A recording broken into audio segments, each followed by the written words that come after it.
देवनंदन झा से दोस्ती किया, साथ जीने और साथ मरने का कसम खाया। जोड़ा धोती काशी से पंडित मंगा करके फेरन किया। लेकिन मेरे दोस्त, हे हो भैया, लड़ने झगड़ने सभापति यार जंगी रुदल है। तेरे छई भैया मर्दम मलका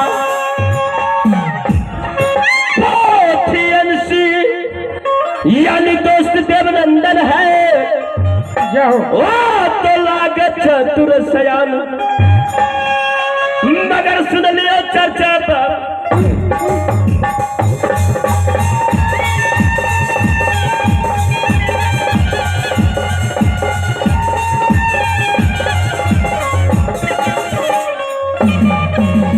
जैसे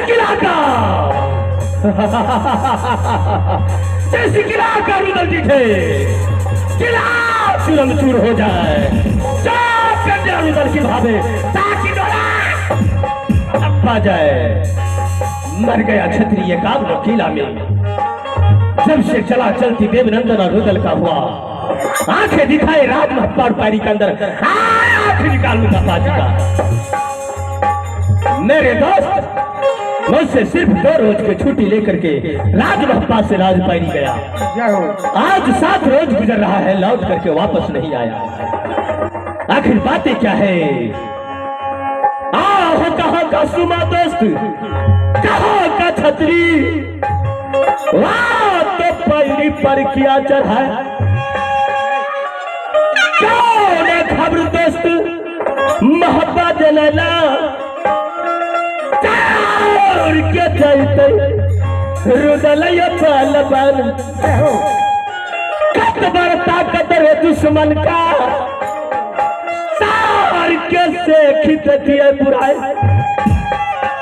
ये कके मारती है तू गिर जाते, मुर्दा में जिंदा सभापति देती है ये घर।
चेहरा दोस्ताया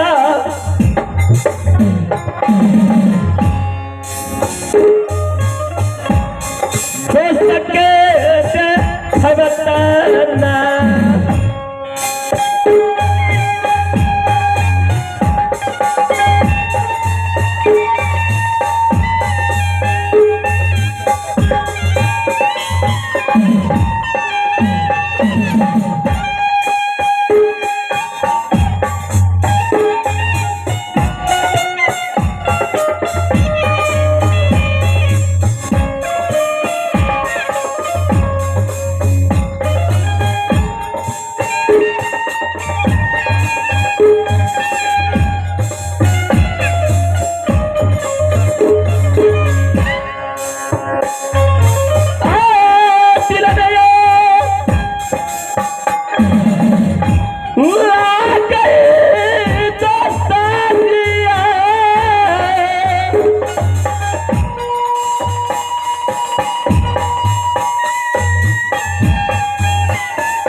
ठीक है, मैं कुछ देर इंतजार करता हूँ।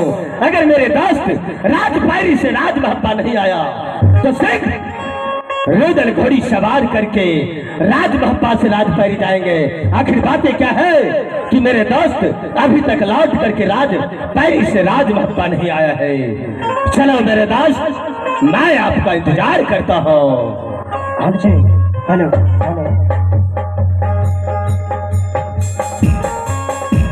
Hello hello